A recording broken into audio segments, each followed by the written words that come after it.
नमस्कार साथियों, आप सभी का एक बार फिर से स्वागत है एक और नए क्लास में। और हाँ दोस्तों, ये शिफ्ट 2 का हम लेकर आ चुके हैं प्रैक्टिस सेट। तो प्रैक्टिस सेट नहीं दोस्तों, हम जीएस और हिंदी के प्रश्न लेकर आ चुके हैं जो 23 तारीख की सेकंड शिफ्ट में पूछे गए थे। चलिए आगे बात कर लेते हैं इन प्रश्नों की। और एक बार फिर से मैं सभी से रिक्वेस्ट करना चाहूँगा, जो लोग पहली बार आए हैं चैनल पर, कृपया करके चैनल को सब्सक्राइब किए बिना मत जाइएगा और वीडियो को लाइक भी कर दीजिएगा। जो लोग पहली बार आए हैं उनसे रिक्वेस्ट है कि एक बार प्लीज़ हमारे प्रीवियस वीडियोस को ज़रूर देख लीजिएगा, उसके बाद हमें सब्सक्राइब ज़रूर कीजिएगा। चलिए क्लास को स्टार्ट कर लेते हैं। यूडीएचआर मानव अधिकार जो सार्वभौमिक घोषणा का कौन सा अनुच्छेद उत्पीड़न के से शोषण करने के लिए अधिकार की गारंटी देता है? तो अनुच्छेद 14 देता है दोस्तों। ये मैं काफ़ी वीडियोस में अपने बता भी चुका हूँ पहले भी, तो इसमें मेरे हिसाब से किसी को दिक्कत नहीं आई होगी। एनपीए का पूर्ण नाम क्या होता है? तो एनपीए का पूर्ण नाम होता है दोस्तों गैर निष्पादित परिसंपत्तियां, जो कि नॉन परफॉर्मिंग एसेट्स इसकी जो इंग्लिश में कहते हैं इसे। और आप सभी समझ गए होंगे एनपीए की फुल फॉर्म क्या होती है। उत्तर प्रदेश के किस जिले में सेरा नृत्य मनाया जाता है? तो वो है दोस्तों ललितपुर में किया जाता है सेरा नृत्य। अगले प्रश्न की ओर बढ़ लेते हैं। और मेरे हिसाब से दोस्तों काफ़ी अच्छा पेपर बना है, ये ज़्यादा हार्ड भी नहीं है और ज़्यादा लो भी नहीं है। तो चलिए अगले प्रश्न की बात कर लेते हैं। व्यापक परमाणु परीक्षण जो प्रतिबंध संधि का मुख्य उद्देश्य क्या था दोस्तों? तो वो था ऑप्शन नंबर डी, नागरिक और सैन्य उद्देश्यों के सभी परमाणु विस्फोटों का निलंबन, माफ कीजिए प्रतिबंध। और अगला प्रश्न है, अर्जुन पुरस्कार किस क्षेत्र में उपलब्धियों के लिए प्रदान किया जाता है? तो वो दोस्तों खेल क्षेत्र में प्रदान किया जाता है उपलब्धियों के लिए। आगे अगला प्रश्न है, जो इंडिया विंस फ्रीडम, ये किसकी आत्मकथा है? तो ये है दोस्तों अब्दुल कलाम आज़ाद जी की। और अगला है 2016 में विमुद्रीकरण द्वारा आरबीआई को कितने प्रतिशत 500 और 1000 के नोट प्राप्त हुए थे? तो 98.96% ही दोस्तों प्राप्त हो पाए थे। अर्थात जो 2% के अप्रॉक्स बचे हैं, नहीं 1 पॉइंट कुछ समथिंग बचे हैं ये, तो उसमें भी आप देख पा रहे होंगे बहुत ज़्यादा नोट हो गए। और आगे अगला प्रश्न है दोस्तों, 1993 में मानव अधिकारों पर विश्व सम्मेलन ने डैश को अपनाया था? तो ये दोस्तों वियना घोषणा को अपनाया गया था। किस संवैधानिक संशोधन अधिनियम ने लोकसभा और राज्य विधानसभा में जो अनुसूचित जातियां और अनुसूचित जनजातियों के लिए सीटों का आरक्षण को बढ़ाया था? तो वो बढ़ाया था दोस्तों 79वां संशोधन जो हुआ था उसमें बढ़ाया गया था। और ये कब हुआ था आप एक बार कमेंट में ज़रूर बताइएगा, क्योंकि मैंने इसे पहली बार काफ़ी वीडियोस में बता दिया है। लोकटक झील भारत के किस राज्य में स्थित है? तो दोस्तों मणिपुर में स्थित है लोकटक झील। ये छोटे से प्रश्न दोस्तों मेरे हिसाब से तो सभी के सही हुए होंगे, क्योंकि दोस्तों मैंने खुद की क्लासेस में भी काफ़ी बार इनको करा दिया है। अगला प्रश्न है, प्रस्तावना उद्देशिका में राष्ट्र की एकता और अखंडता शब्दों का जो उद्देश्य है किस मौलिक सिद्धांत से है? तो दोस्तों संप्रभुता से है इसका सिद्धांत। अगला प्रश्न है, डैश एक सॉफ्टवेयर प्रोग्राम है जो इंटरनेट के माध्यम से आने वाली डेटा को फिल्टर करता है? तो ये होता है दोस्तों फायरवॉल। इसे दोस्तों एंटीवायरस के तौर पर भी आप कह सकते हैं, एंटीवायरस भी कह सकते हैं। ये दोस्तों जो अनवांटेड यानी जो थ्रेड्स वगैरह होते हैं, जो वायरस होता है उसे फिल्टर कर देता है।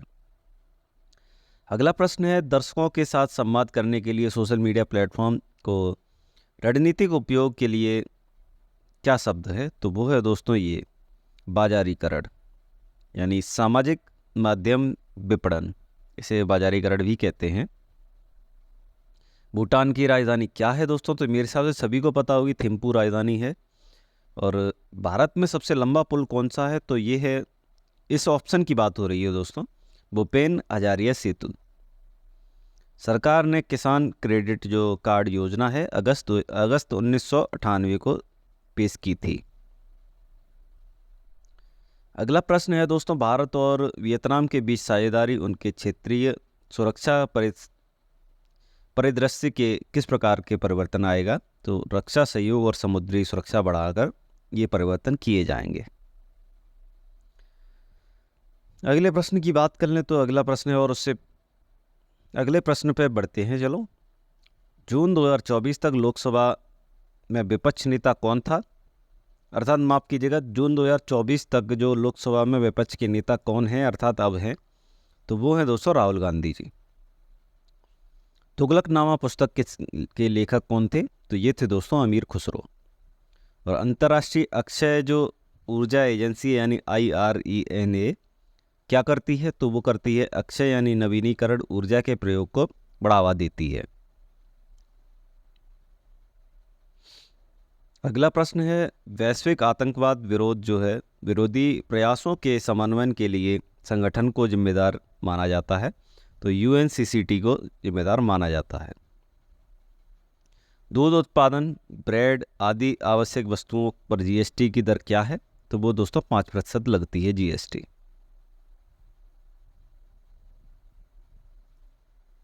अच्छा, ये एक रह गया। चंद्रमा पर नासा के मानव युक्त लैंडिंग मिशन को क्या नाम दिया जाता है, और मतलब क्या नाम दिया गया था जो 2024-25 तक होने वाली की संभावना है? तो ये है ऑर्टिमस, इसका नाम है अर्टिमिस। अगला है अंतर्राष्ट्रीय जो थर्मो क्लीनर, ये है थर्मो न्यूक्लियर, माफ़ कीजिएगा थोड़ा सा पढ़ने में इशू आया था। अंतर्राष्ट्रीय थर्मो न्यूक्लियर जो प्रौद्योगिक रिएक्टर ITER परियोजना का उद्देश्य निम्नलिखित में से व्यवहार्यता प्रदर्शित करना है? तो बड़े पैमाने और कार्बन मुक्त स्रोतों के रूप में संलयन ऊर्जा, ये इसका उद्देश्य था। और इस क्लास का उद्देश्य दोस्तों बस इतना ही है। एक तरह से आंसर की के तौर पर आप इससे चेक कर सकते हैं कि आप कितने क्वेश्चन सही करके आए हैं, या कौन से क्वेश्चन सही करके आए हैं, और आप ये देख सकते हैं कि क्वेश्चंस का लेवल किस तरह से था। अगला प्रश्न है, 14 सितंबर को किस रूप में मनाया जाता है? तो राष्ट्रीय हिंदी दिवस के रूप में मनाया जाता है 14 सितंबर को। भारतमाला परियोजना किससे संबंधित है? तो सड़क मार्ग से संबंधित है ये। और निम्नलिखित में से कौन सा त्यौहार भारत में प्रकाश के स्रोत के रूप में मनाया जाता है? तो दीपावली मनाया जाता है, क्योंकि दोस्तों इस दिन, दीपावली के दिन दिए जलाए जाते हैं, हर एक घर में दिए मोमबत्ती जो भी जलाए जाते हैं। अब भारतीय GST में निम्नलिखित में से किस प्रकार का प्रस्तुत किया जाता है? तो सेवा कर के रूप में से प्रस्तुत किया जाता है। निम्नलिखित में से किसने पहली बार बुनियादी शिक्षा विचार था प्रतिपादित किया था? तो महात्मा गांधी जी ने किया था, बुनियादी शिक्षा प्रतिपादित किया था ये विचार।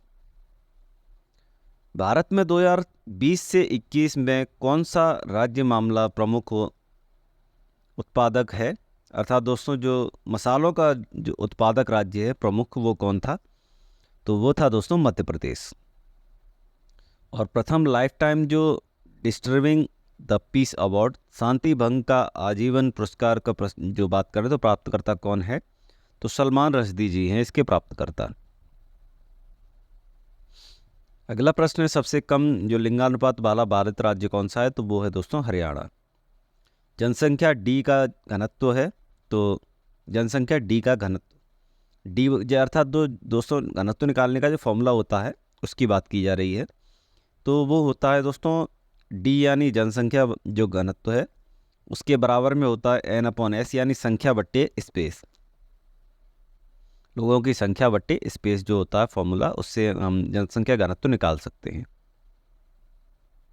अगला प्रश्न है, जो बायोमीट्रिक्स जो प्रौद्योगिकी का एकीकरण भारत के अंतर्राष्ट्रीय सुरक्षा ढांचे को कैसे बढ़ाता है? तो पहचान और सत्यापन जो प्रक्रियाओं में सुधार करके इसे बढ़ाता है। अगला प्रश्न है, 1928 में जो बारडोली सत्याग्रह का नेतृत्व किसने किया था? तो सरदार वल्लभ भाई पटेल जी ने किया था। 2021 में इंस्टाग्राम को इंटरनेट पर दुनिया भर में सबसे अधिक इस्तेमाल किए जाने वाले सोशल मीडिया प्लेटफॉर्म के रूप में स्थान दिया गया था। तो क्या स्थान रहा था उसका? चौथा स्थान रहा था उसका। अगला प्रश्न है, चीन ने तिब्बत पर आक्रमण कब किया था? तो 1950 में किया था। निम्नलिखित में से किस जीव को जल प्रदूषण का जैव संकेतक माना जाता है? तो वो माना जाता है मेढक को। अब आते हैं हिंदी के सेक्शन की ओर बढ़ लेते हैं।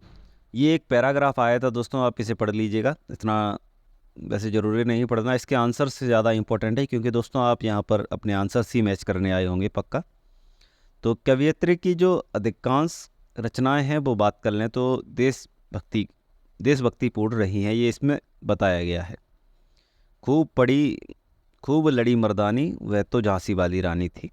मर्दानी शब्द का अर्थ क्या है? वीरांगना शब्द है, वीरांगना अर्थ है इसका। और उपयुक्त पद्यांश की सही शीर्षक क्या हो सकता है? तो झांसी की रानी है एकदम सही शीर्षक।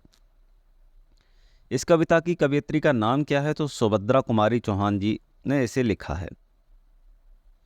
अगला प्रश्न है, इस कविता में प्रयोग किया गया रस कौन सा है? तो वो दोस्तों है वीर रस, क्योंकि दोस्तों इसमें वीरांगना यानी लक्ष्मीबाई जी की वीरता के बारे में बताया गया है। और दिए गए विकल्पों में से विधुर का स्त्रीलिंग क्या होता है? तो वो होता है विधवा। उम्मीद करता हूँ सेशन आप सभी को पसंद आ रहा होगा, अर्थात ये क्वेश्चंस आपको अच्छे लग रहे होंगे। और जो लोग आगे देने जाएंगे पेपर, अब दो दिन बचे हैं दोस्तों, 4 शिफ्ट में पेपर बचे हुए हैं, 30 और 31। तो जो लोग जाएंगे दोस्तों वो एक बार देखकर जरूर जाइएगा किस तरह से पूछे जा रहे हैं प्रश्न। अगला प्रश्न है, तुम कब आओगे? इस वाक्य में जो उचित विराम चिन्ह का प्रयोग करना है, तो क्या विराम चिन्ह होगा? तो प्रश्नवाचक चिन्ह होगा, क्योंकि दोस्तों ये पूछ रहे हैं तुम कब आओगे, ये क्वेश्चन कर रहा है एक तरह से। 1987 में जो मगध जो कविता थी कि जो साहित्य अकादमी पुरस्कार किसे दिया गया था इस कविता के लिए? तो त्रिलोचन जी को दिया गया था ये पुरस्कार। और निम्नलिखित में से कौन सा शब्द विशेषण है? तो दोस्तों मात्रा, खर्च, निपट, चुपचाप। इसमें दोस्तों निपट ही है जो विशेषण है। अव्यय के कितने भेद होते हैं? तो वो होते हैं दोस्तों 4। और री जो वर्ड है उच्चारण स्थान क्या होता है? तो वो होता है मूर्ध्या। आप इसे चेक कर सकते हैं, री बोल कर देखिए एक बार, आपको समझ आ जाएगा कि ये कहाँ और क्या उच्चारण स्थान है इसका। काव्य की शोभा बढ़ाने वाले धर्मों का अलंकार कहते हैं, अर्थात दोस्तों जो काव्य की शोभा बढ़ाते हैं उन्हें अलंकार कहा जाता है। तो इस माफ़ कीजिएगा, धर्म शब्द का अर्थ क्या है? इस जो प्रयुक्त धर्मों का अलंकार कहते हैं, इसका दोस्तों मेरे हिसाब से थोड़ा सा गड़बड़ हो गया कुछ। इसकी दोस्तों हम बाद में बात कर लेंगे क्लास के एंड में, टिक करना भूल गया हूँ। और सॉरी दोस्तों, ये टिक करना नहीं भूले, ये गलती से यहाँ पर लग गया आरण्य पे। और काव्यों की जो शोभा बढ़ाते हैं दोस्तों वो धर्मों को अलंकार कहते हैं। तो धर्म क्या होता है दोस्तों? एक तरह कानन का पर्यायवाची क्या होगा? वन। कानन का दोस्तों वन होता है, और जो का इसका आंसर होगा वो होगा कर्तव्य। ये एक कर्तव्य होता है। और कृताकृत का जो कृताकृत शब्द है इसमें समास क्या है? वो कर्मधारय समास है। और निम्नलिखित में से किस वाक्य में जो कर्तवाच्य का प्रयोग हुआ है? तो ऑप्शन नंबर डी है, मोहन पुस्तक पढ़ रहा है, ये उसका कर्तव्य है, कृतवाच्य अर्थात। वो कृतवाच्य के बारे में मैं पहले भी बता चुका हूँ, तो इसमें बताने की ज़्यादा ज़रूरत तो नहीं है। और निम्नलिखित में से पुल्लिंग शब्द छांटिए, तो वो होता है दोस्तों आहार, ये पुल्लिंग है और बाकी सब स्त्रीलिंग है। जो माद फागुन में पड़ने वाली ऋतु के लिए एक शब्द लिखिए, तो वो होता है शिशिर। अभिज्ञ शब्द का समानार्थी शब्द क्या है? तो वो होता है मूर्ख। और चीफ की दावत जो कहानी है इसके रचनाकार कौन है? तो वो है दोस्तों दुष्यंत कुमार। आगे विराम चिन्ह से प्रश्न है, तो अर्ध विराम क्या होता है? तो अर्ध विराम होता है ऑप्शन नंबर बी। और इते और ईते शब्द युग्म जो है इसका सही आंसर होगा समाप्ति और बाधा। और निम्नलिखित में से वाक्य के शुद्ध रूप का चयन कीजिए, तो ऑप्शन नंबर बी एकदम सही है, मैंने गाने का अभ्यास करता हूँ। माफ कीजिएगा, मैं गाने का अभ्यास करता हूँ, ये एकदम सही और शुद्ध रूप है वाक्य का।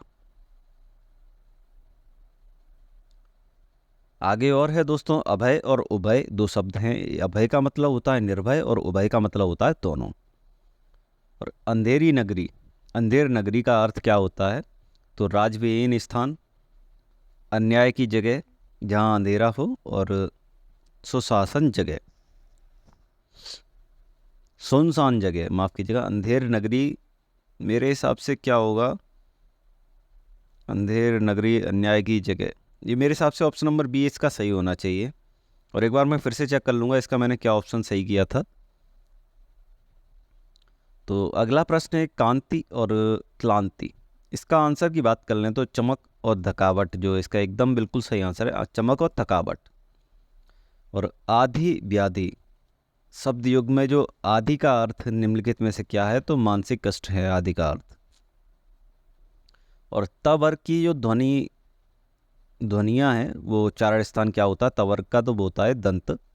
और वह लाचार है क्योंकि वह अंधा है। इस वाक्य में कौन सा अव्यय है, तो वो है कारणवाचक। कारणवाचक है, अर्थात वह लाचार है क्योंकि वह अंधा है। उसका कारण क्या है, वह लाचार होने का कारण है उसका क्योंकि वो अंधा है। अगला है बिनु पग चलें सुने बिनु काना, और करे बिनु कर्म करे विधि नाना। माफ़ कीजिएगा, थोड़ा सा मैं कविताएं पढ़ने में अच्छा नहीं हूँ। इसका आंसर की बात कर लें तो ये है विभावना अलंकार। और निम्नलिखित में से किस क्षेत्र में विशेष योगदान के लिए ज्ञानपीठ पुरस्कार प्रदान किया जाता है, तो वो किया जाता है साहित्य के लिए। दवाई शब्द का सही बहुवचन रूप वाला विकल्प पहचानिए, तो दवाइयाँ। दोस्तों ये एकदम सही होता है। बड़ी ई की मात्रा भी दोस्तों कहीं कहीं लगा देते हैं, इस ज़्यादातर आपने दुकानों पर यही लिखा देखा होगा, लेकिन ये गलत होता है रूप। आगे प्रश्न की ओर बात कर लेते हैं, वर्णमाला किसे कहते हैं, तो वर्णों के व्यवस्थित समूह को वर्णमाला कहा जाता है। आगे देखते हैं,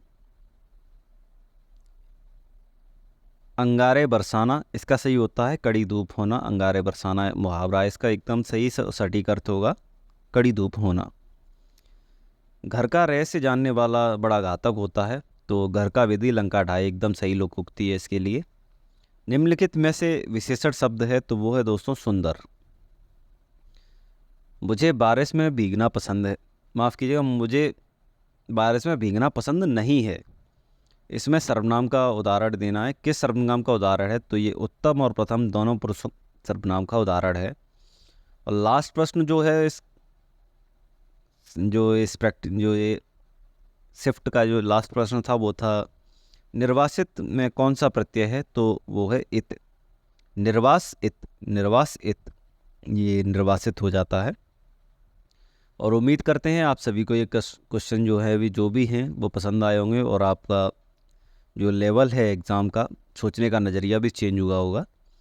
तो इसी के लिए दोस्तों हम ये प्रैक्टिस सेट लेकर आए थे। और यदि आपको क्लास अच्छी लगी है तो लाइक ज़रूर कीजिएगा, और आगे इसी तरह से हमारे साथ बने रहिएगा, क्योंकि हम हर प्रैक्टिस सेट को इसी तरह से लेकर आएंगे, हर शिफ्ट के पेपर को।